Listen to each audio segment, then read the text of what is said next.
This episode of Earl Grey is brought to you by Audible.com, offering more than 180,000 titles for smartphone, tablet, and desktop.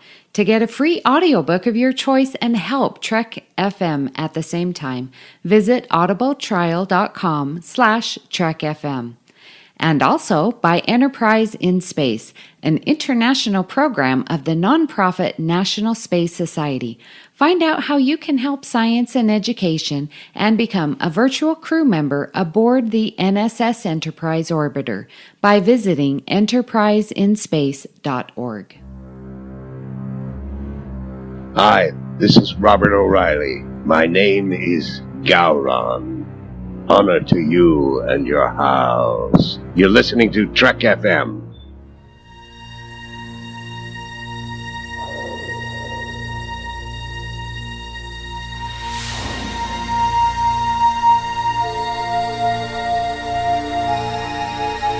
Tea Earl Grey hot.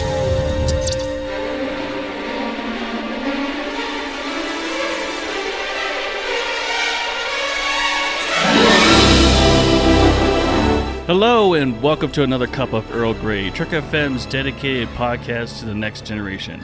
I'm your host, Richard Marquez, and here with me as always is the amazing Justin Ozer. How you doing, Justin? I'm doing great. Keep the compliments coming every week and I'll keep coming back. Well, I mean, you are a co-host. I would hope you come back.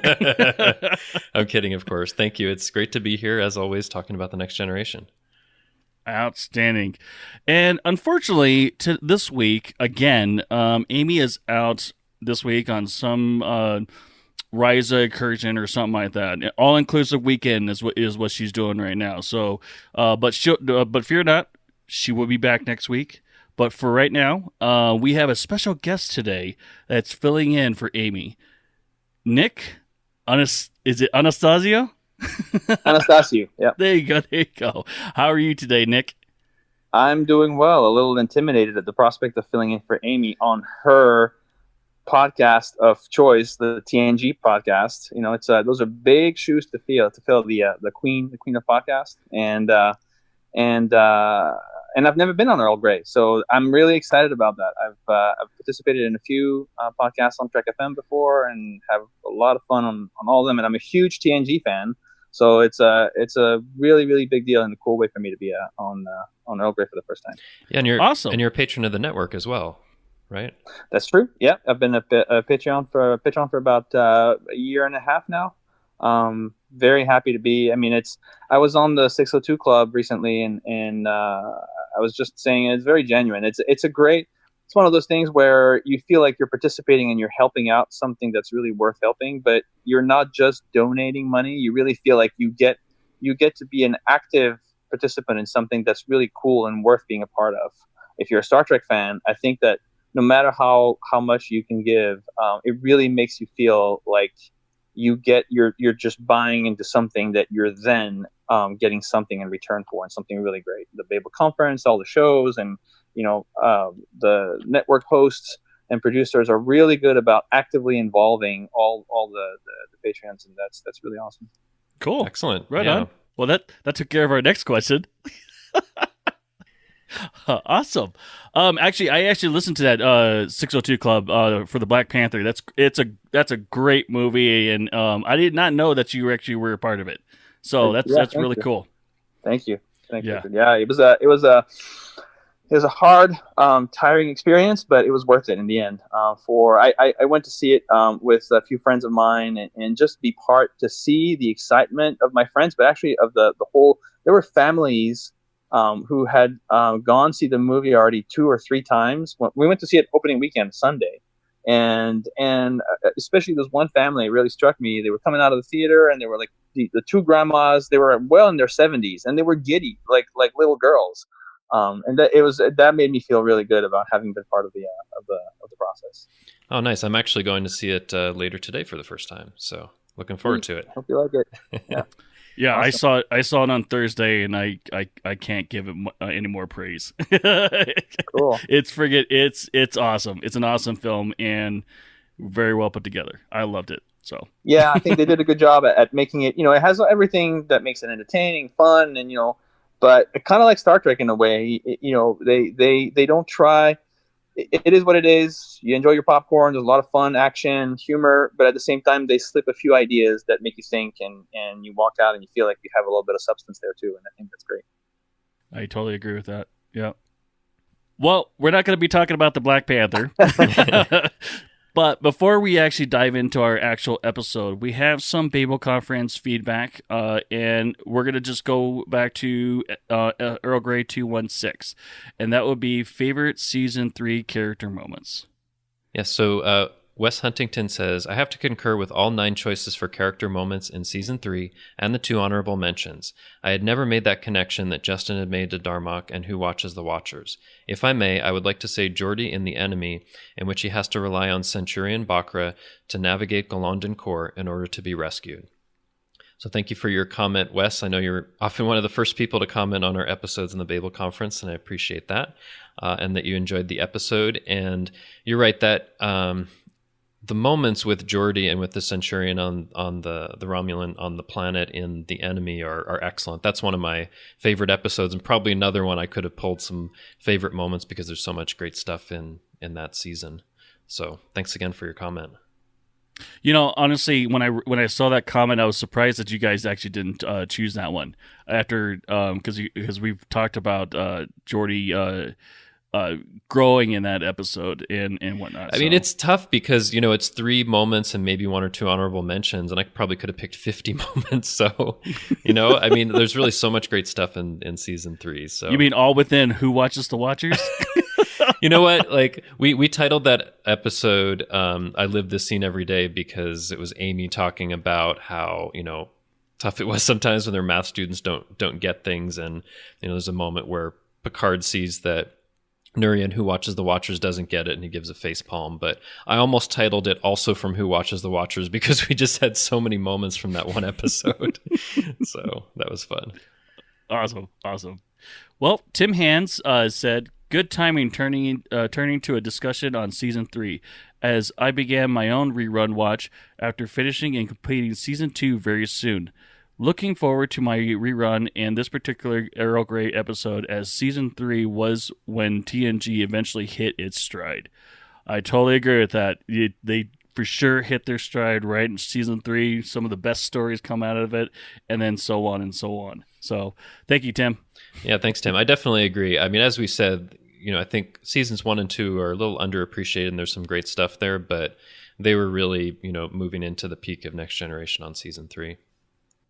Season 3 is almost one straight knockout home run after another. I was doing a rewatch recently with my kid over the holidays, and I mean, I know Season 3 really well, but I hadn't watched it through and through for a while, from beginning to end.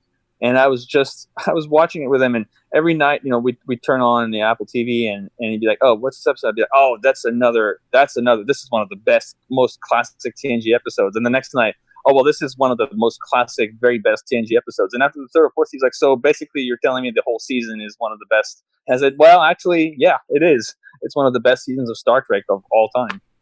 It pretty much is. I agree. I mean, I rewatched it recently, and yeah, it's just one after another great episodes. Mm-hmm.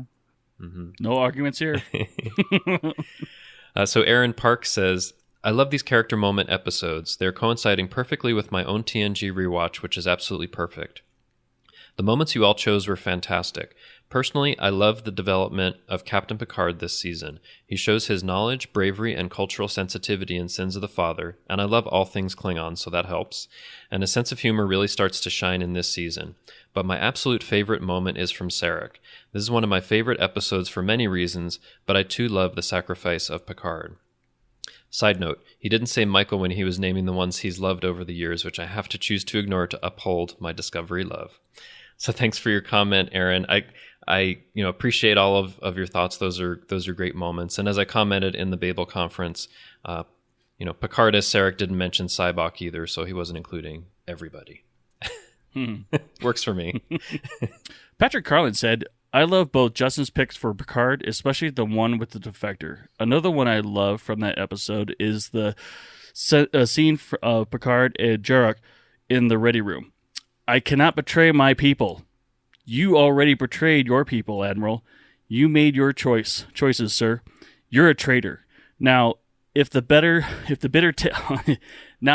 taste of that is unpalatable to you, I am truly sorry, but I will not risk my crew because you think you can dance on the edge of the neutral zone.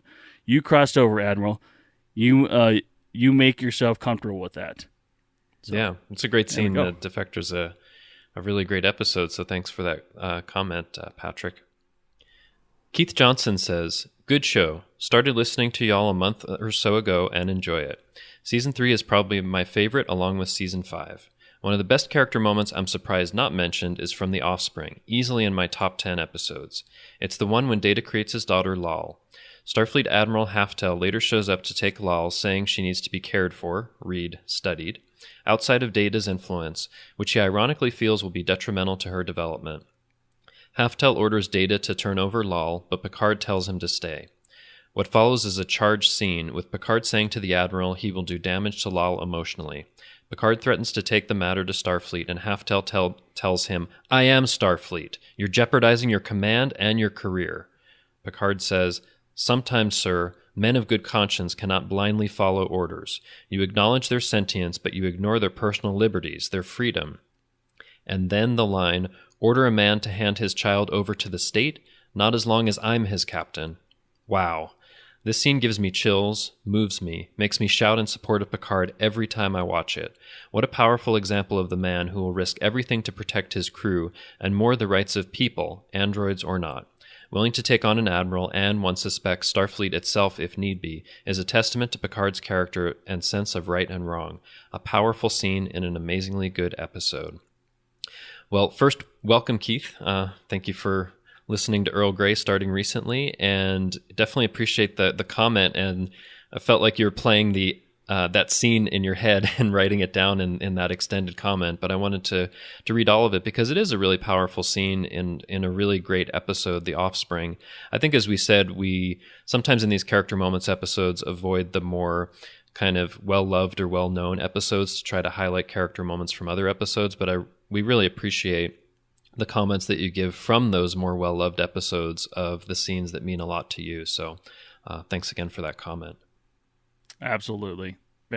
You think he was typing it faster as he's getting excited as he's replaying in his head?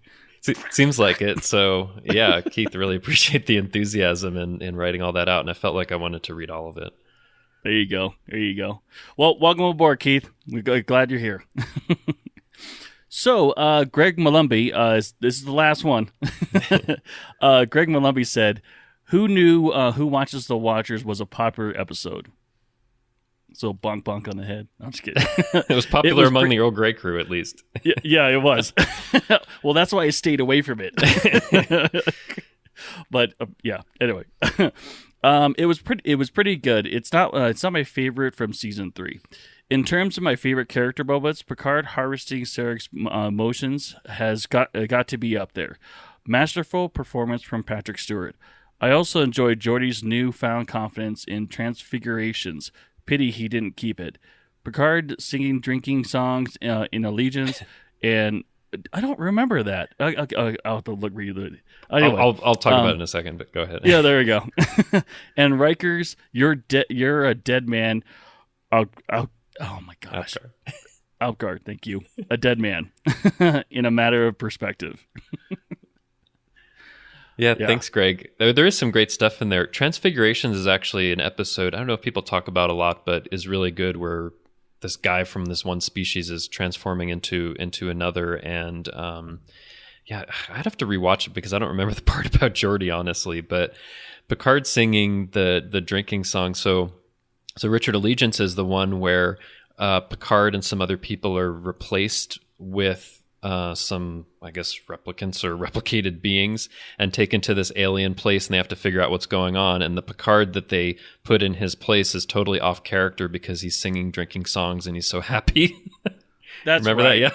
Yeah. Yeah, I remember now. Okay. It's pretty great. That's a season 7 episode, yeah? Allegiance is season 3, actually. Season 3? It is. Oh, wow. It really is. Yeah.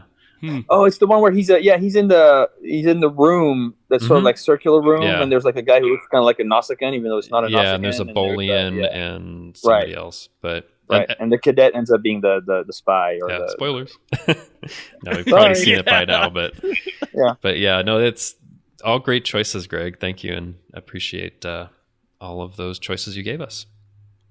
Awesome, thank you guys. Well, so now on to the episode. So today, what we're going to be discussing today is we're going to be ranking. Well, maybe not ranking, but picking our 3 favorite badass Picard moments. So whenever you think that Picard is being an ultimate badass, whatever it could be, whether it be intellectual, physical, whatever, which we'll find out in a second. This is what we're going to be choosing. So, actually, before we get started with our picks, so Nick, when we invited you on Earl Grey, you had made this suggestion for a topic. So I was just curious if you could tell us briefly why you suggested that, or what interests you about this topic. Sure. Well, I came up with the idea of doing Captain Picard's most badass moments, and the reason for that is Captain Picard is. I go back and forth between Kirk and Picard as my favorite captains. It really depends on the day. It depends if I've just watched an episode of TOS or an episode of TNG, really. If I had to just commit to one for good, Picard would probably edge Kirk out a little bit. And the reason being is that Picard has all the amazing intellectual, emotional, diplomatic power that we know him, that he's famous for as a character. But he also has moments, whether it's action, physical action, or in terms of his character, moments of genuine strength, military strength, and toughness about him that are completely on par with Kirk. And so I thought, well, then it's I don't want to choose ever, but if I had to, I'd probably choose for that reason. And while his diplomatic skills and his discourse, his speeches about morality are very famous, I feel like you don't hear a lot about Picard as a badass, and so I thought that might be a fun thing to chat about. Excellent. Yeah, I was thinking about that as well, because actually for me, my 2 favorite captains are Picard and Sisko, and I think Sisko is probably known as a badass much more than Picard, and probably Kirk too, probably even, Janeway and Archer and Lorca before you might think of Picard in that way. So I love that we're trying to highlight those moments where he gets to that level that you might associate with other captains first. Wait, yeah. I'm confused. Are we ranking captains? No. I was just making mentions. The ranking captains is not this episode, but I just thought I'd throw that in there because actually, when I think badass captain, Sisko's the one that comes to mind first for me, actually. But for sure, that's just my personal preference. But anyway, So I was just curious, Nick, why you'd chosen that topic. So I appreciate you telling our listeners about that. And I think, Richard, we can probably get started with the choices. Awesome. Well, Nick, since you're the guest, would you like to take the first one? Sure. And so I've ranked mine, I guess, and you could say in order of least to most favorite, 3 to 1. They're all awesome, so it's not like I have the least is, But and my first, which would be number 3, I guess, so the bottom of my list would be Starship Mine, and probably, the most traditional in terms of badass, and because he is it's basically John McClane in space. He's doing Die Hard on the Enterprise, so it doesn't get much more kind of the epitome of the badass action hero. But what I like is, so he handles the John McClane role, right? The guy who is going to defeat this whole group of bad guys by himself. But he's still, what I liked about this particular story is that it's done in a way that still profoundly respects the character of Captain Picard. So he does prove to be a badass and can pull his weight in the action moments, but he's very much using his brain and outsmarting them, and still even kind of talking them out kind of when he needs to bring on the speech side of Picard. So I think it's the best of both worlds in terms of that marriage of Picard as a diplomat and smart guy and an action hero. Yeah, I completely agree. In fact, you took my choice, Nick. So maybe I'll talk about it a little bit because, yeah, I think that's what's interesting. Like he does all of this stuff. He's setting booby traps. He has the crossbow that he uses, and he's willing to kill people if he needs to. But you can tell at different moments that he's trying to kind of minimize the harm if he can, if it's possible at that moment. And he's also, I think, shows some regret for some of the actions that he has to take. I mean, it's like interesting. One of the things that I think about from that episode also that makes him a badass is being a non-Vulcan using a Vulcan nerve pinch. I think that's just awesome. We have seen it in other places. You see Data use it. You see, I think, even Seven of Nine and Odo, and there are a couple of other places where people use it successfully, but it's a rare thing. And I think that's just pretty awesome that he's I feel like he's integrated the knowledge that Sarek has so he can do a successful Vulcan nerve pinch at that moment a couple that seasons is a later. Good point. Yeah. Yeah, that is a good point. He does seem to do it in the most kind of comfortable, like as if it was second nature, which I guess it kind of is because of the mind meld. Yeah. And that's what makes it look really cool. Yeah, so I love the episode. It's a great choice. Any thoughts on it, Richard? I actually forgot about Starship Mine. Actually, Really? Yeah, I did. I was like, as soon as you started talking about it, I'm like, oh man, why didn't I put that on my list? But thank God, because then that would have taken out one of my choices. So, but yeah, it's a great episode. I love that episode. Him sneaking around, and it's about around the Enterprise, and taking out all those, I guess, terrorists. Yeah, opportunists. Well, I think they're trying to take something from. Oh, I forget what they were trying to take. Yeah, I think they made it. It's basically, it follows the Die Hard through line very much in the sense that in the end you realize that they're pretty much common thieves, because I think they're trying to. It's a component they're trying to steal because they want to resell it to the highest bidder. I forget if it's something that can be used for weapons or if it. I don't think in and out of itself it is a weapon, but it can be weaponized or something. And when Picard realizes, he says, "Oh, you just want to sell it.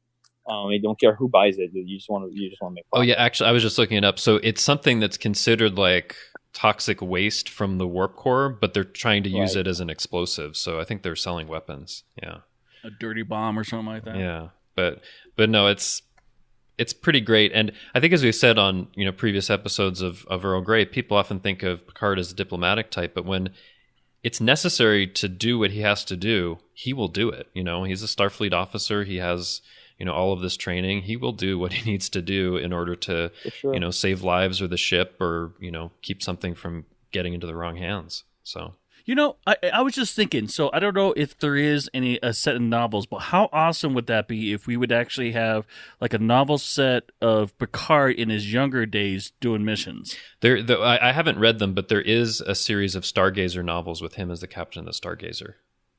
Is that what you were thinking of? Picard, yeah. Really? Yeah. There's a whole series. Oh no! I'm sorry. You're thinking of something else? I thought you said Stargate. I was like, it's a like, crossover. Picard is in Stargate. Yeah, Richard is crossing franchises over now. And then Babylon 5 comes in. I swear, that's what I thought he said. I think he said Stargate. I'm like, why are we talking about Stargate? Yeah, Picard just comes through the Stargate and has adventure. No. They have to unite to fight the Cylons. Yeah. Oh, there you go. But anyway, there is a series of Stargazer novels that are supposed to be good. So. Oh man! Oh, that's great. I love it. I got that out of my system. Well, since you guys have taken out your choices, so I can have an alternate one for my first choice. Yeah, go ahead. Yeah, go ahead. All right. So since my first one of Starship Mine was taken, I'm going to take one with an alternate timeline Picard from yesterday's Enterprise. So, nice. Of course, I love yesterday's Enterprise as an episode, but one of the things that always strikes me is, toward the end, when they have to safeguard the Enterprise C going through the temporal rift and they're being attacked by Klingons, people are dying left and right on the bridge, including Riker. And at a certain point, the Klingons ask for his surrender. And he says, that'll be the day. And he jumps over the railing. He takes over tactical. He's like firing the weapons and doing everything he can for the mission to succeed, while there's like flames in front of him and all around him and everything's falling apart. I think that moment yeah, it's an alternate Picard, but that moment is awesome. I just love that that's kind of where they choose to end that part before it goes back to the timeline we're used to. It's a great moment. Yeah, it's a great choice. What do you think, Really, Richard? really awesome. You took my number 2 choice. It was that particular moment from yesterday's Enterprise? It was, yeah. See, that's the thing. Yeah. Like, I thought we might have a lot of different moments in common, but yeah, like what's really interesting in yesterday's Enterprise, this alternate Picard. So, the Enterprise D is more of a military ship, right? So I assume they have more kind of hardcore military training, but at the same time, you do still see what you know of Picard when he's trying to figure out the situation, and he's giving Guinan a chance with what she's trying to convince him of to do what's necessary, even though it doesn't quite make sense. So like even in that more kind of militaristic Picard that you see in that timeline, you can still see the things that we're used to seeing, like the thoughtfulness and really trying to figure out the situation and not act too hastily. So I really appreciate that about that particular Picard as well. Yeah, I mean the fact that like you said, even in the middle of a war in this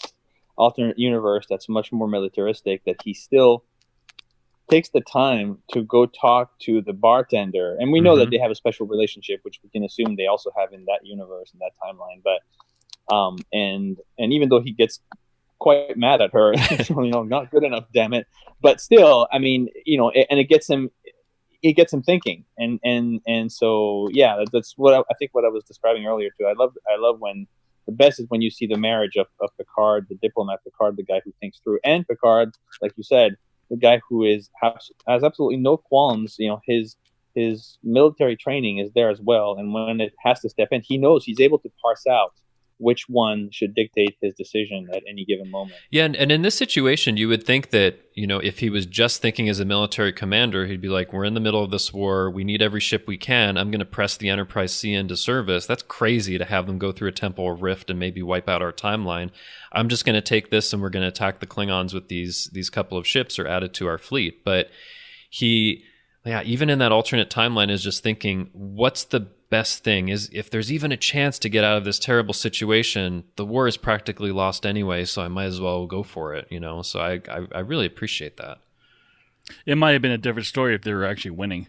That's possible, yeah. Because I think in the end, he's like, well, things are going badly anyway, so... And Guinan's often right, so why not? Yeah, but it's true. It could have been different if they were actually winning the war. It was more even. Yeah. Yeah, he could have been very ruthless and just took it over, commandeered the ship. Yeah, this derelict ship or whatever. But this is this specific alternate timeline, not the mirror universe. So that's right. It could have happened that way. Could have. Yeah. Well, I guess I'll just go with. This is my third pick. So I always. Wait, did we take two of your picks? No, you only took one. You took my number 2 pick. So this is still my third one. Okay, got it. So yeah. Third, like from least. So out of the 3, you took number 2. Okay. Because we're gonna rank them from. You're just confusing me because this is your first pick, but if it's like 3, 2, 1, go ahead. Yeah, it's his first pick, which is on the bottom. Not his middle pick. I didn't even rank them. I just picked 3, and I thought I'd talk about them. But cool. As soon as Nick starts talking about ranking them, so I just ranked them. So I was like, okay, here we go. 3 is number 2 is number 3. You know that. Yeah. Anyway, go ahead. I've put you off long enough. Yeah, no, you're fine. So if I have a chance, I'm always gonna take it, and I have to knock Wesley down a few pegs. Come on, every episode of Earl Grey, you're gonna knock down Wesley, man. Just a few pegs. It's a few pegs. He's short enough as is. All right, come on. No, I can see where this is going, but go ahead. I think I have an idea too. I think. Is it First Duty? Actually, I chose First Duty, and it's when Picard finally figures out why they're there, or at least why the accident happened. And when he invites Wesley into his ready room and basically dresses him down, just absolutely, he lectures him on the finer points of morality of his duty as a Starfleet officer, and not because it it degrades him, but like you can see that. You can see his how much he loves being a starship captain and also a Starfleet officer, and also how seriously he takes the morality of his job, and and he sees it as the utmost, I guess calling, I guess you could say, or something like that, especially within that universe, and it's just amazing that how passionate he is to convey that to Wesley, who's basically a child. And, I would hope that he understands it now, or at least after that lecture. So I thought that was a badass moment. That's just me. So, yeah, I mean, Picard is a man of principle, I think is what you're getting at. And principle for him is above all other. And so, it's almost like a man of the cloth kind of. Except that for him, it's the uniform, right, and what it stands for. And so, and even when we see that in other episodes and movies, even when at the cost, like if the institution itself feels like it's betraying the principle, that's when he rationalizes going against the institution of Starfleet or the Federation, because what matters to him is what Starfleet is about. So it's not that the guy in front of him has a higher rank and gives him an order. If that order is against the principles of the Federation or Starfleet, he's going to dress that admiral down just as bad as he dressed Wesley down. It doesn't matter whether it's a cadet or a superior officer. That's true, and we do see him dress down admirals sometimes as well. So, yeah, I love it. Yeah, it's true. Like, Picard has this certainty in his morality and his principles, and he's going to defend it no matter what the consequences, even if he puts his career on the line, even if he hurts Wesley's feelings or whatever. He's going to do what's needed because it's right, and he thinks that it's going to lead to some better circumstances or people bettering themselves. So yeah, that's a great moment, Richard. I hadn't thought about that one at all. But yeah. I mean, I was thinking like guns blazing, and I was like, no, let's not go that direction. So yeah, because you can be a badass not just by guns blazing or killing people or punching them, but by being really forceful and uncompromising about your principles or about something that you believe in. You can be a badass that way too, right? I think that's what you're saying. Mm-hmm. Oh yeah, totally. So, yeah. Okay. Nick, would you like to do number 2? Sure. So my middle choice is from The Defector.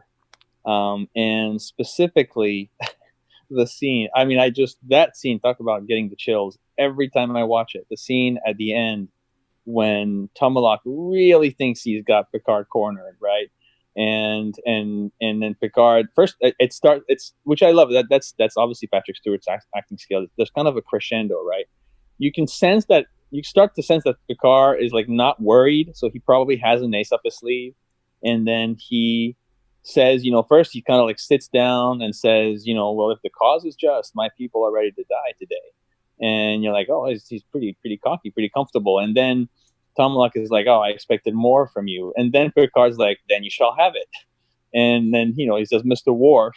And I love, obviously then there's the reveal. And then, but I love, this is already badass Picard. But then when he gets up and then kind of stares down Tomalak and says, what shall it be, Tomalak? Shall we die together today?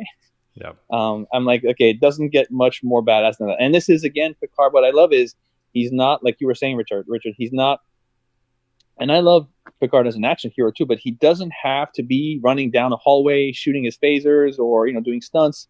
This is him being a complete, almost like Cisco type badass in that sense, much more than a Kirk tough guy. But you can tell that he is ready. He is like, and he knows he has a superior advantage, but if it came to the fight and if the Romulans did open fire and it went down, he would have, it's a bit of a poker gamble, but he's ready to go all the way if that's what it takes. And I think that's really, it's a great moment for him as a tough guy. See, now maybe that's the reason why he never got, or they never really invited him to the poker game. Yeah. Yep. To the senior. What? Senior Shall we die poker together at the poker table? Is that it? I mean, I could see a stare down like that with Riker also, where Riker is like, trying to say, you are bluffing, and then Picard like saying, "Am I?" as he pushes all his chips in. And the only person that would know that would be Deanna. So we're like, Mm-hmm. Yeah, some chips decloak onto the table. Yeah, he goes, "Mr. Worf." That'd be an interesting way. Yeah, that's a new way of cheating. Yeah, you could beam chips right into your pocket or something. No, we're talking about how he has principles. He wouldn't do that. But no. I mean, that's definitely a great moment, Nick. In fact, I think we talked about in the favorite character moments a couple of weeks ago, the "Shall we die together?" because I just love that he is willing to do that and lay everything on the line. And Tomalak, I think, believes it. He's like, all right, we just need to get out of this situation because it's just not going to be worth it, because he is determined he will die for this cause. So yeah, definitely a great moment. Yeah, you're totally right. I think that at the end of the day, he's not bluffing, and that's why Tomalak backs down, because the only way that gamble could pay off is if Tomalak really believes, okay, if I push him, he is gonna do it. He's not going to hesitate a second. It's either an awesome bluff or not a bluff. Yeah, Picard knew the writers had his back and wouldn't kill him. That's right. Yeah, no kidding, right? Yeah, and you see Picard in some of these confrontations with Romulans going all the way back to the first season with the neutral zone, and he's able to get his way out of it without really, getting into a shooting fight, even though these Romulan ships are much bigger than the Enterprise. So I think he's very skilled in these kinds of confrontations and looking tough in the right ways in order to get the Romulans to back down or to work with the situation so that he doesn't get into a shooting war. So I think there's multiple times where he has those confrontations, and I think he always pretty much comes out ahead, as far as I remember. So for the most part, yeah. Yeah. Well, he stays alive through the whole entire 7 seasons, so Well, yeah, his contract ensured that. Yeah, I'm sure. But no, I mean, but like at the same time, even as an audience, when okay, for the most part, except Best of Both Worlds, when you're watching it, like, oh, they're not going to kill him off here. Still, it's believable that would happen because of who Picard is and how he's working things. It's actually believable and not like a cop out, at least to me. But would they do that nowadays? If, say, for instance, TNG was going on now, like with the mentality of Game of Thrones and all that kind of stuff and whatnot. Probably not. I mean, they would probably, depending, if he's the popular and the star of the show, they probably wouldn't kill him, but you would see him get a bloody nose maybe more often. It's an ongoing process, right? I think TV has evolved as a series of stepping stones, and TNG definitely was one of those. I think it was one of those shows that started. It was a little before shows like the X-Files or Twin Peaks that really kind of brought on the whole concept of continuity, but I think that was a stepping stone to that, and they started to have things happen where there's memory, right, and things kind of have a repercussion. And to me, like Ro Laren, for example, is a good example of that. Her arc, and the fact that, and I would say she is probably one of, or I would imagine that Picard perceives her as one of his great failures, because in the end, he took her under his wing. He gave her a shot. He believed in her. He promoted her. He pushed her through, and it paid off until it didn't. And right. Until she said, you know what? Love you, but no, thank you. And then, and that episode at the end, when you see his face, it really feels like this is kind of like, oh man, this is what it feels like to lose. Broken. Like at that ending shot, it's pretty amazing. So, yeah. By the way, the story between Picard and Ro continues in the novels, and it's quite interesting. But great choice for sure with the Defector. Thank you. Outstanding. So, Justin, number 2. Well, I guess I'll pick the one that maybe a lot of people think of first, just to get it out of. I mean, I love it, but I mean, I'm thinking the movie First Contact, right? I mean, when people think like badass Picard, they often think that him, running around with a phaser fighting the Borg, but I think what's really interesting is you see different aspects of Picard during this movie, because he has to be tough and do certain things with Lily to really convince her of their cause and of what they're doing. But at the same time, he has to, like, in order to save Earth, he has to be merciless. And, when one of his crew members gets assimilated, kill them, and when he's on the holodeck and with his big goodbye simulation, take out a machine gun and do what's necessary in order to get the equipment from the Borg. But because it's interesting, because I think it's in that movie, it's kind of a mix between moments where you're like, yeah, let's fight the Borg, and other moments where you're like, shoot, did he just cross the line there when he did that? But like, if we think of a badass as just like tough and uncompromising for the mission, then he is absolutely doing what is necessary, and it's like, in a lot of ways it's great to see him do that, but in a lot of other ways it's a bit disturbing. So what do you guys think, Nick? Yeah, I completely agree. That's actually the reason why I didn't pick it. And initially it was going to be definitely one of my three. And as I thought about it, I ended up taking it out because, and I love the movie and I love Picard in the movie, but the problem that I have, and I have a few other problems with the movie, they're not problems that prevent me from enjoying it, from loving it, but they're things that over time, and the more I rewatch it and think about it, kind of are in the back of my mind. In the case of his character, it feels like it's great kind of in the vacuum, in the bubble of itself. If it was, let's say, the season 4 cliffhanger or story of TNG, I would think it's one of the best ones they did. But where and when they produced that story feels like it's a little out of place for his character. Like, it works in the vacuum of itself. But then I start to think, okay, but this is the same Picard who by then has lived, an entire life from the inner light, where he had all this time to process what happened to him and to get to be such a wiser man. This is the Picard of Tapestry, who was sent back and relived part of his youth, and again learned this valuable lesson and kind of did more maturing. This is the Picard of All Good Things, right? Who literally saved mankind, and so I'm like, this is this guy who by now, this is not 6 months after Family. This is a guy who has grown, and we even saw him address kind of his trauma with the Borg through the episode with Hugh a little bit.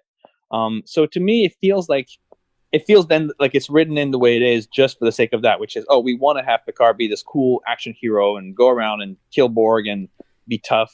And we're going to do that. And I love it, but that kind of, it didn't work as well as when we were talking about Starship Mine, where it feels like he's being a cool action hero, but he's still in tune with who Picard is. And so that was just enough for me to knock it out. But I love it for itself. I enjoy it every time I watch the movie, of course. Yeah, it's interesting because I guess I have to disagree on some of the points, because First Contact is actually my favorite Star Trek movie out of all of them, and the reason for that is that there's this difficult situation that they're put in, and at the end of it, through the things that Picard needs to do and the crew needs to do, they're making it possible to continue with the First Contact with Earth, which helps to free humanity toward a better future. So the way that I see it, I mean, first of all, like I think Picard has had some opportunities to process what happened in the Best of Both Worlds before, but I don't think very much. I think it's little bits here and there, and he's suppressed a lot of that, and it's been kind of festering for many years at that point. I mean, I think in real life that can happen, where like a trauma happens, you might deal with it a little bit, but it might come out a lot, years later, because it's triggered by some circumstance or something happened. So I think for me it works, because I don't think he could possibly have worked out that experience where his whole identity is taken, and in some ways feels responsible for killing 11,000 people on these different Starfleet ships that the Borg Cube attacks at Wolf 359. So like, even though it might seem like this isn't quite as much the Picard that we know, it works for me, because I think he has a lot of anger and he has a lot of stuff to work out. And he may get a bit carried away sometimes, but he does what's absolutely necessary in order to save the Earth from being assimilated, and in order for the first contact to still happen, so that all of these great things can happen going forward in the future, moving toward a more utopian society in the 24th century. So anyway, I totally understand your viewpoint, Nick, and it makes me think about it, but I feel just a little bit differently about it. Yeah, no, those are good points, and I mean, and I think the Borg Queen also plays a big role in kind of justifying why he has this resurgence kind of the trauma with the Borg, right? Because he basically had forgotten, like he wasn't aware of her, and when he sees her is when it brings all this stuff, like what she did to him and what they did to him. And in the movie, the Borg can still communicate with him, so it's like it's still invading his head. So, yeah. But what do you think, Richard? Well, I was just about to say basically what you were going to say, Justin, that, seeing it through Nick's perspective and then thinking about it, it kind of works where he does all these actions to basically to the point where it's like, whoa, you're going way too far with this. You're blinded by vengeance, and you want to get everyone on our side killed, sort of thing. And then it gets to that breaking point where he's like, oh wait, why, this is not what we need to be doing. And as you were talking about that, it just played through my head, and I'm like, oh, that makes more sense. That it made me love First Contact even more. So I mean, but I get where you're coming from, Nick. But I agree with Justin more on this one. But those are fair points. Oh yeah. But I also chose this one. This was actually my number one pick. Oh, was also First Contact?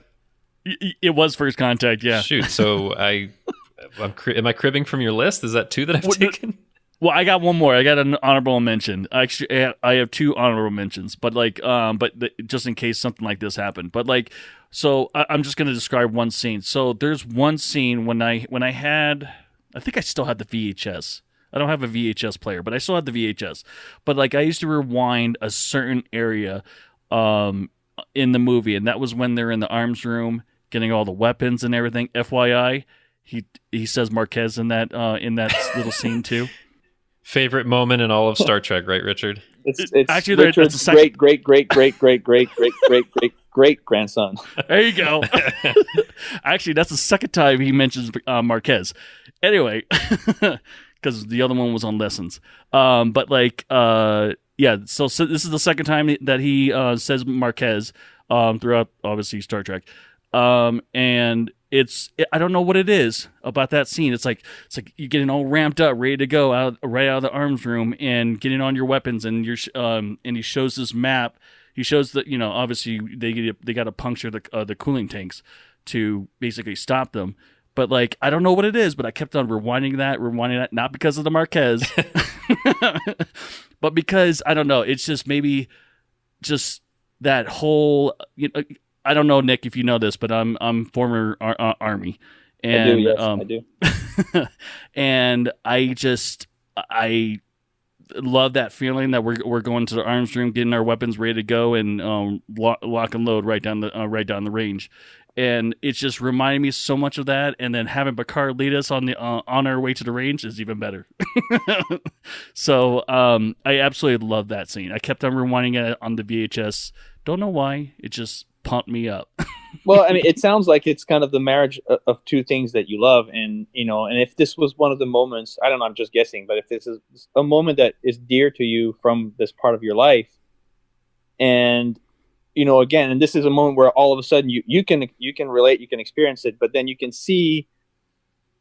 also almost then see Picard as your military leader in that moment. So I could see where that will become a very strong, very powerful experience, watching that scene, because it's exactly what it feels to be the guy walking in, picking up his gun, his weapons, getting ready, and now you're experiencing it as if this guy was your CO, right? That's right. Pretty cool. Absolutely. Yep. I would love that. Nice. Good moment. Going against the Borg.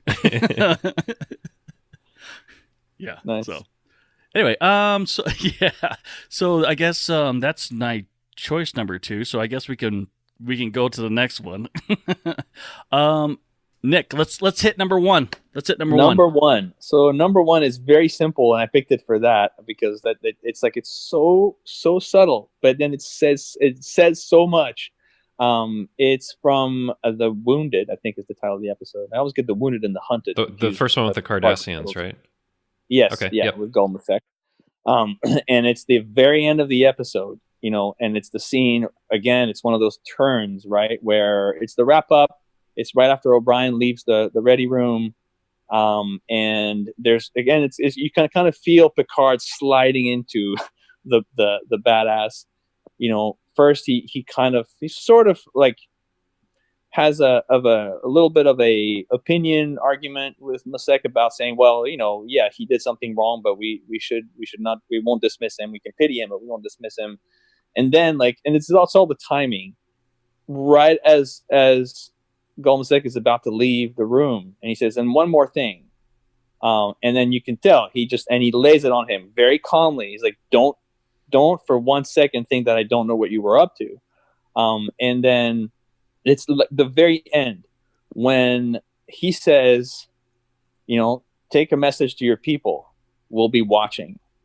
And he turns around and shows him his back. Mm-hmm. And that is a true badass moment because, if you think about it, even in a situation where you would do that, where you actually caught somebody, red-handed, their pants down, and you're kind of letting them know, it's to make the conscious choice of actually turning your back on them to say, get out, basically.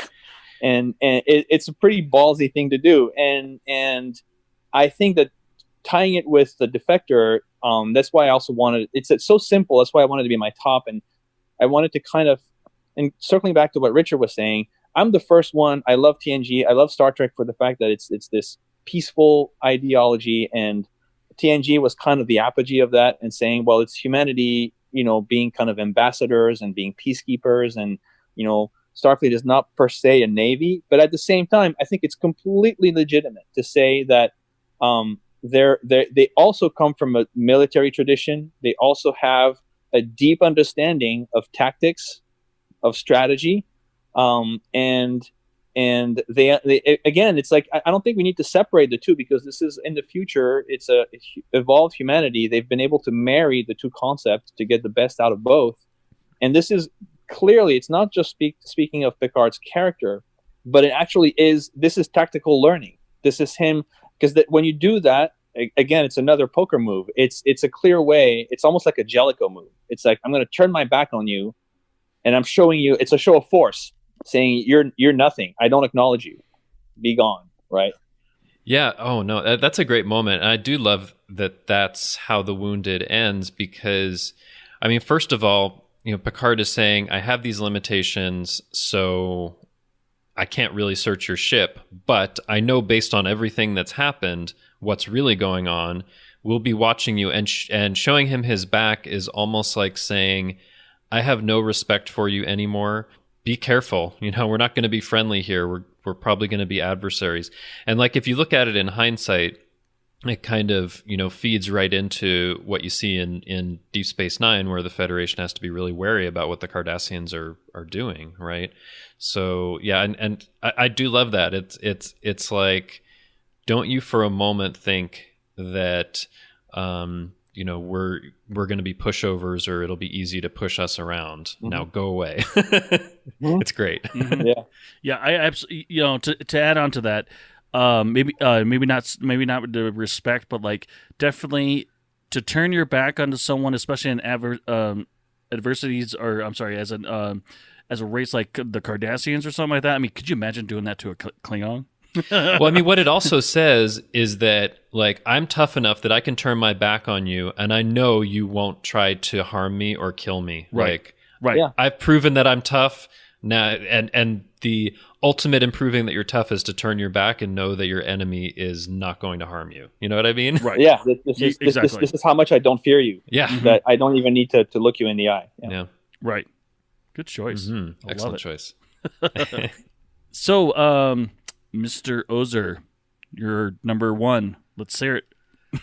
All right. Well, I had to pick something from All Good Things. Of course, it's an amazing episode and series finale. But what I wanted to kind of highlight is, during the course of this episode, Picard's in these 3 different timelines, and in 2 of them, basically, he's kind of dealing with people who either, in the future timeline think that he's kind of losing his mind, or in the much earlier timeline when he's just getting aboard the Enterprise D, they don't really know him or if they can trust him, right?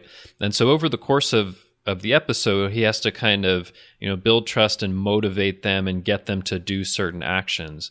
But then it all comes to the climax toward the end, when they figure out that basically all 3 of the ships in the 3 different timelines have to enter this anomaly, have this static warp shell or whatever they need to do, and possibly sacrifice themselves, right?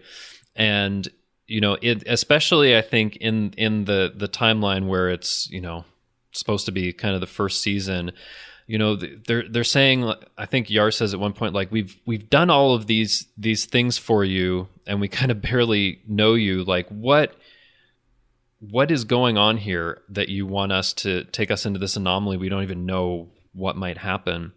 And he gives this great speech saying, it's for a greater purpose. You might not survive, but I already know you're the finest crew in the fleet. I'm asking for your trust and for a leap of faith, right?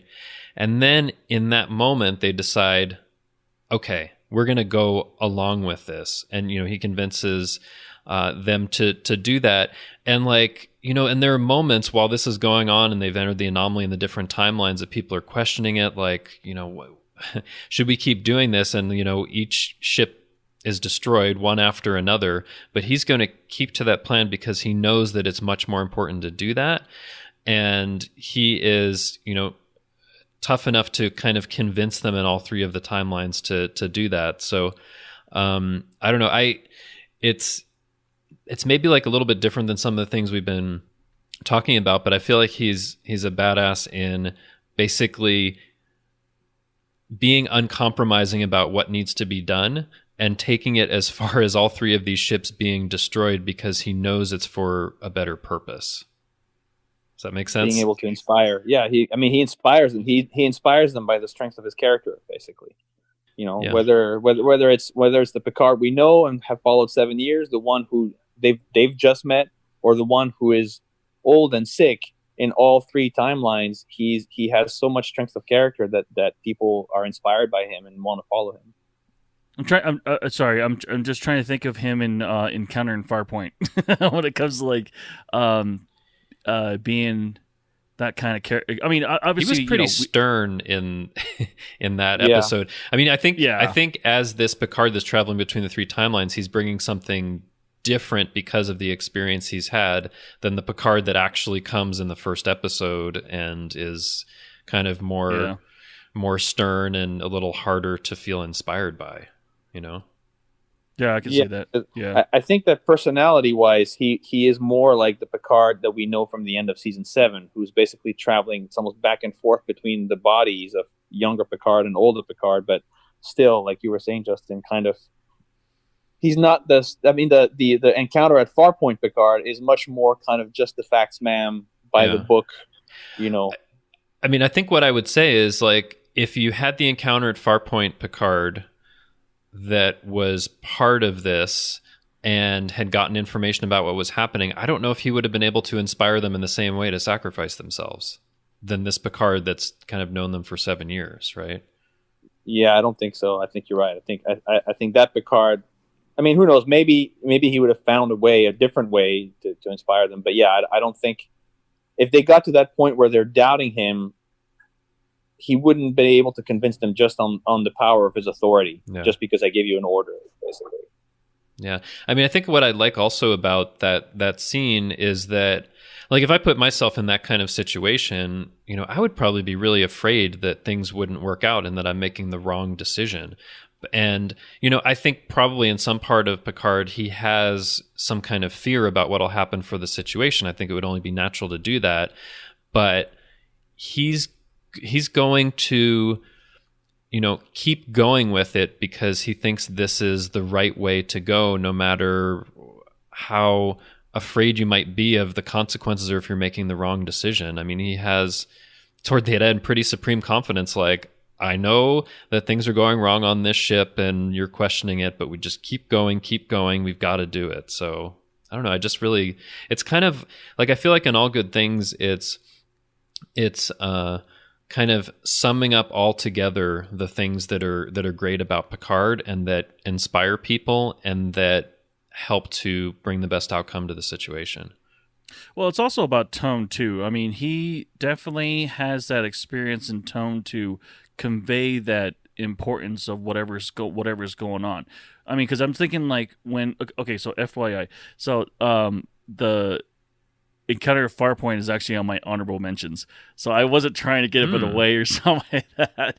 But like, I just think that so the Picard in Encounter at Farpoint, like you said, is more about orders and I'm just thinking like he's all sharp corners and no round edges is what I'm thinking. Like it's like you need to do this way. I don't care how it's done. Whereas he actually inspires the crew in obviously the last episode. He inspires the crew because he's got all that experience and I don't know how to explain it really, but I mean, even looking at someone, be like, hey, I need your help, and it's very important to save humanity or something like that. And it's just the way, I mean, just the way you look at someone, the tone and everything, and maybe that's exactly the kind of inspiration he needed for that crew in the beginning, at the crew of the Encounter at Farpoint episode. So yeah. So yeah, I mean, I think the difference is that by All Good Things, Picard has understood that a lot of times you get the best from people by expecting the best instead of sort of micromanaging or ordering, or if you tell someone, I think that you are amazing at what you do, and I trust that if I ask you to do it, you're going to do it without me having to actually extract it out of you. You're going to give me your best. So I have faith in you and I trust you. I think that a lot of times that's enough for people to then give you 500%, right? Because they feel validated. They feel like, okay, well, this guy's counting on me. So why wouldn't I want to follow him or her? Yeah, and so I think he understood that, as opposed to, the Picard of Encounter at Farpoint is probably a Picard who's closer to that earlier stage in life where we hide behind the authority that we're given to say, well, just do it because I said so, because by the power invested in me, I can tell you to do this. Yeah. Right. So. I thought you were gonna marry someone with power invested in me. Awesome. Yeah, all good points. I absolutely love it. Yeah, it's a great choice, Justin. Thanks. So I guess I would say my number one, but I mean, obviously it's First Contact, and we already just discussed it. So, I guess we're moving on to honorable mentions. Do you guys have any honorable mentions? I have a couple. One real one, which is Sins of the Father. And mostly because, I mean, again, it's kind of like, if you put it in perspective, especially now with Discovery, which I think one of the great things that Discovery helped do is reestablish that the fact that Klingons are not people you want to trifle with. They are not just like, oh yeah, Klingons, sure. And so when you see the way that Picard handles himself on the Klingon homeworld, and he kind of slips into that, he understands what the dynamics are, and he does it without batting an eyelash. He's kind of like, okay, game on. That's a pretty badass, way of being. And then my other one would be Insurrection, for no other reason than to just mess with you, Richard. That's awesome. But you mentioned it before. He's a badass because he's going to go against Federation orders, right? Yes, that's but it's mostly just to mess with Richard. I welcome it. I love it. Justin, do you have any honorable mentions? I do have a few, and none of them are Insurrection. I think, yeah. Anyway, you mean the movie that shall not be named? Well, we'll just name it every podcast then. A couple of honorable mentions. I guess a short one. We've talked about it before, but the end of Conspiracy, when Riker and Picard are basically facing down the parasites and the parasite mother. Oh my goodness. And the head explodes. But again, doing what they have to do to safeguard the Federation. But I know we've talked about that one before, but I wanted to put that in. But go ahead, Richard. Well, I was just going to say, I was like, what setting of the phaser do you think that was? That definitely wasn't vaporize. I don't know. I think at one point, Worf says something in an episode about like level 16 being the highest phaser setting. It was something pretty high, I would say. Just for the localized like head explosion? Yeah. Let's not think about that setting. Okay. Moving on. Sorry, go ahead. No, I mean, I love it as a moment, but at the same time, I'm disgusted by it.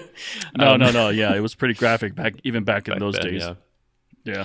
But my other honorable mention, it actually happens in Unification Part 1. So, that's the two-parter where Spock is on the Romulan homeworld and, joining their unification movement and all that. But it was a particular Picard moment before it kind of gets into a lot of that, where Picard knows that he needs a cloaked Klingon ship. And he ends up sending a message to Gowron, no response for days and days, right? And then when he does get a response, it's like the junior adjutant to Gowron, just like this really low-level person, right? And so the person comes on screen and they say, "I regret to inform you that Gowron and the High Council are quite busy and you won't be able to speak with you today." And Picard says, "Is Gowron aware that we have been transmitting messages for the past 3 days?" And then Bajik the Klingon says, "Captain, Gowron wishes it were possible to talk with everyone who wants an audience, but he is one man. The demands on his time are formidable. If you would like me to take him a message," and Picard says, "A message?" He's just really outraged at this point. He's like, and then he composes himself. He says, "Very well. Tell Gowron, leader of the High Council of the Klingon Empire, that as arbiter of succession, Jean-Luc Picard needs a favor." And then the Klingon says, "A favor?" And Picard says, "I require a cloaked vessel." "A cloaked vessel. This is no small favor, Captain. It is for a mission that could have repercussions throughout the quadrant. How would it benefit the Klingon Empire? I'm sure Gowron will ask. The only benefit to the Klingon Empire would be our gratitude." And Bajik says, "That is what you want me to tell him?" And Picard says, "Yes, and please add that if he is unable to provide a ship, then I'm sure there are others in the Klingon Empire who will be willing to help me, and then they would have our gratitude." And the Klingon says, "I see." And Picard says, "Also, please tell him that I am immensely gratified that he is prospering so well, a tribute to his skilled leadership."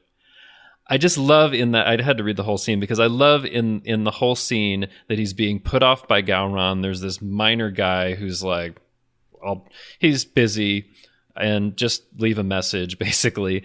And Picard is going to, with very much just a veiled threat, say, "We put Gowron in power and we can support someone else. So give us a cloaked ship." And then I think a few scenes later, they have a cloaked ship. I just love that sometimes Picard can be a badass just with the words that he uses in order to get what he wants. So I had to put that one in there. Absolutely. Yeah. It's a great choice.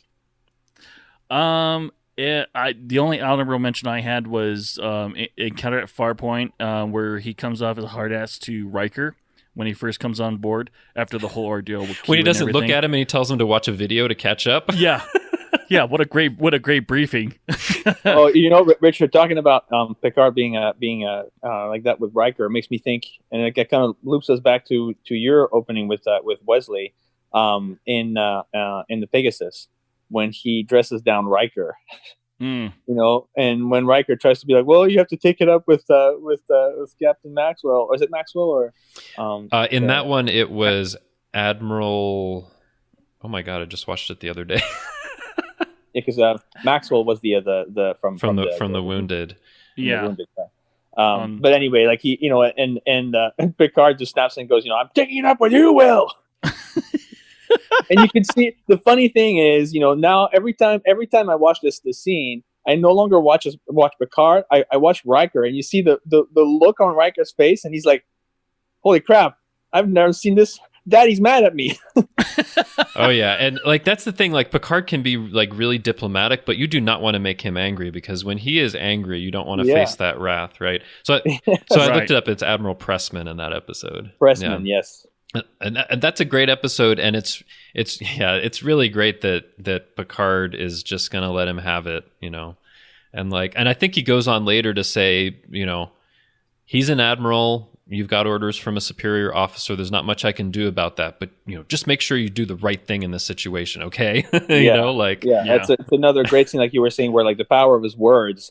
It's just his words, and he's calm, but you can tell, and he says, I think there's a line at the end. It's kind of like, it's always like the things he drops at the end where he's like, because if I should find that you didn't do the right thing, I may have to reevaluate the command structure of this ship.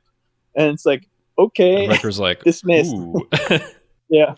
Yeah, and especially like in those later seasons, by that time, they know Picard well enough to know that you can't trifle with him and he will be tough when it's necessary.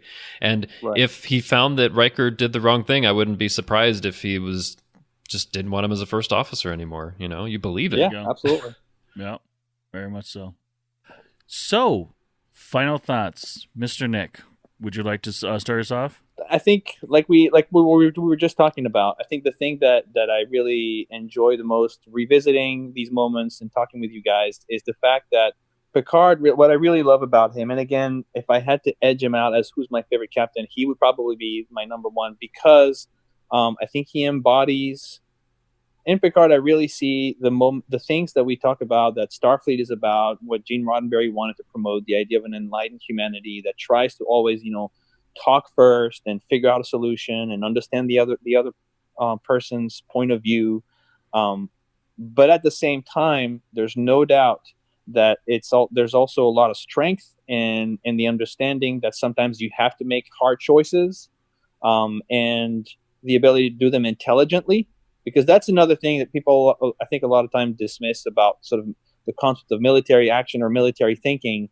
Military, it's, to me, and I never served in the armed forces, but I have a lot of respect for what they stand for. And to me, it's not just, you pull a gun out and you shoot. It's a lot of military thinking is based on intelligence and intelligent thinking and tactical thinking, anticipating. And so I think that Picard really embodies all these values, these notions. And I think that was a great opportunity to kind of have that chat and see that about this character. Awesome. Justin? Yeah, so, when you presented this topic, Nick, of course, I was very interested because I love Picard as a character, and it's the opportunity to kind of look at him maybe in a different light. And, when I was first thinking about it, I was like, is it going to be, the moments where he's, shooting or, attacking with the weapons of the Enterprise or punching people or whatever. But, it very much, as I looked at it, and I think listeners would see in the choices that we've given, that it's much more than that, because he can be someone who is kind of forceful and uncompromising with his words, as well as any actions with, weapons at his disposal. And I think it does kind of point up a really nice balance that Picard has. He's a really great diplomat, but he's also someone that if he's put in the situation to, take some kind of military action or to be really, tough in that way, he will. So I think it's interesting, and I hadn't thought about it as much in that way before, but it's interesting, like all these episodes we do where we're looking at things in just like a particular light, it really reveals something, and it reveals that I think Picard has more balance between those two kind of aspects, like the diplomatic or exploration part of his job and kind of the, military or defending the Federation part of his job. So yeah, I really appreciated the examination. It was very interesting to look at all these picks we had today. I think it's Teddy Roosevelt, right? I think it's him who said, "Speak softly, but carry a big stick." Yep. Right. And I think that really is what it's all about, and you see that in the character. He understands that speak softly is the goal, but you need to use all the tools to do that. And again, we talked about all these little things that he does that are deliberate, and sometimes that's the big stick part, is to let people understand that I'm willing to do whatever it takes to get to the ultimate result. And these tough decisions are part of the bag of tricks. Yeah, very much so. Yeah, when I was actually going through all these, or trying to figure out my three choices, I didn't want to go to the route of like guns blazing sort of thing, and maybe that's the reason why I missed Starship Mind altogether. But like, it's just like, like you guys were saying, you don't have to be the biggest baddest guy that's on the in a sense in this case, the biggest baddest on the playground. You just need to have that presence, and you don't really have to show that kind of show that kind of action. And that's ultimately hearing our choices and analyzing it and whatnot. It actually makes you kind of rethink on who's really a badass in Star Trek. I mean, it's like out of all the captains, and now it makes me want to go back and think about every captain that's out there. Really, what is who? I guess everyone, each captain has its different situations and different era and challenges within that era. But like, I mean, especially when TNG seems to be this utopia where everything's homogenous and whatnot, and there are still problems going on around, and you don't have to be that person that shoots everything, and you could just be that person that has that big presence and still be that badass and get stuff done, especially on those big choices. So yeah, I kind of feel the same way, Richard. Maybe like reassessing like how I feel about the different captains, because I've often said that Picard and Sisko are kind of tied for number one for me, because they have different strengths, but I'm seeing, as we're talking about this, more of the strengths that I attribute to Sisko with Picard. So I may have to reevaluate. Yeah, there's more. There's so much more. Just like you said, basically just like Sisko. I mean, I'm in the same boat. Actually, it's Sisko and Archer for me. But yeah, come over to Team Picard, guys. Oh, nice. The Diplomat. Very, very persuasive, Nick. You're very persuasive. So before we wrap things up, Nick, where can listeners find you online? The best place is probably the Babel Conference, which I spend not as much time as I used to, but I still go there regularly, which is the Trek FM listener group on Facebook. I do patrol it frequently, and if not, you can find me on Facebook under my own name. I don't have Twitter. I'm not on Facebook that much anymore either. I'm kind of taking a break from social media and enjoying it very much. But and most of the time when I do go on Facebook, it is to go on the Babel Conference. So it's definitely probably the best place to find me. Yeah. So are you patrolling Facebook from the neutral zone? Is that what you're trying to tell us? Well, if I were, Richard, I wouldn't be able to tell you now, would I? In your cloaked ship. Exactly. Awesome. Well, thank you for coming on. It definitely was a treat, and I've been wanting to talk to you about Star Trek, and here we go. So thank you for coming on, dude. Thank you for having me. Same thing. I listen to Earl Grey is one of the shows that I listen to every week, and so to be able to actually sit down and chat with you guys and not just listen is a treat for me. So yeah. Yeah, thanks for coming on. It was great. We really appreciate the topic suggestion and all of the discussion that you brought today. Very, very happy to be part of the group. Yeah. Well, a preview for next week's episode.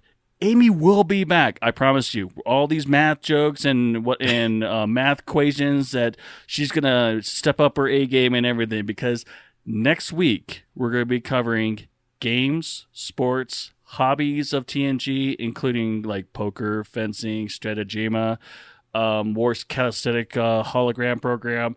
And is it Damjot? Is that what we're going to be discussing too? I want to talk about that one at least. We have to talk about that. And more. We may cover more depending on the time we have. So that's what we're going to be discussing next week. So bring out your notes about all these game, sports, and hobbies and everything, and we'll be discussing that next week. Well, it's been fun going over our favorite badass Picard moments, but that isn't the only thing we've been talking about here on the network. Here's what you might have missed elsewhere on Trek FM. Previously on Trek.fm, The Ready Room. I'd like to see a starship where the chief medical officer is a Tellarite and see his bedside manner. I'll see your crappy Louis Zimmerman hologram amalgamation and raise you a Tellarite doctor. Yeah, The 602 Club. This is such an incredible beachhead in terms of what they do with what we've come to expect now with like the beginning of Guardians of the Galaxy or resurrecting Peter Cushing. Warp 5. We share about 50% of our DNA with a banana, so I think we're a bit closer to reptiles than 50%, but still. So what you're saying is it's possible to have an intelligent banana. I'm not saying that. I'm just saying that 50% banana. To the journey! Bolians don't have a lot of hair. That we know of. So, I mean, we've never seen a shirtless Bolian, have we? Not that I can recall, unless it would be in sickbay or something like that, but I can't recall an incident of a shirtless Bolian. How do you know that they're not hairy-chested? I kind of love the idea that, like, from the neck down, they're covered in hair, but they're bald on top. And that's what else is happening on Trek.fm. Check out all these shows and join the conversation about your favorite corner of the Star Trek universe and beyond. You'll find us wherever you get your podcasts. If you're an Apple user, be sure to hit the subscribe button in Apple Podcasts on iPhone, iPad, or Apple TV, or the desktop iTunes app to get the latest episodes as soon as they are published. And please leave us a star rating and written review. That helps others to find the show. If you're not an Apple user, we've got you covered as well. You can find all of our shows on Google Play Music, Stitcher, TuneIn, Spreaker, SoundCloud, Windows Phone, in most third-party apps, and you can stream and download the MP3 file from our website or grab the RSS link. We'd love to hear your thoughts on today's show, and there are many ways for you to do that. The best place to join in the larger conversation is the Babel Conference, our listeners group on Facebook. Just type Babel, B-A-B-E-L, into the search field on Facebook, and it should come right up. If you'd like to send us an email, you can use the form on our website at trek.fm/contact. Choose to send to a show and select Earl Grey. That will come straight to us, and we might read your email on the show. You can also find the network on Twitter at TrekFM and on Facebook at facebook.com/TrekFM. So, Richard, where can people contact you when you're not using the Vulcan neck pinch on the Enterprise D? From what I hear, humans are not effective. Well, Picard is. Yeah, except for Picard. Yeah, but he's got an advantage, Sarek. He's got Sarek, yep. Yeah. So you guys can find me on Facebook. I pop in here and there on the Babel Conference, stir up a little trouble here and there, but not too much.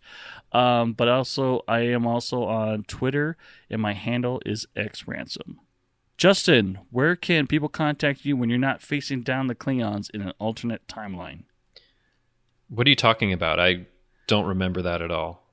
I plead the fifth. Well, you can find me on Twitter. I'm at TrekFan4747, where I tweet about nothing but Star Trek. I have started my Season 5 rewatch, and I'm tweeting about it. Yay! I know each season takes me a while, but I'm there on Season 5. You can also find me hanging around the Babel Conference on Facebook. If you'd like to help us keep all our shows coming to you each week, you can become a patron of the network on Patreon. Visit patreon.com/TrekFM. That's patreon.com/TrekFM to get all the details.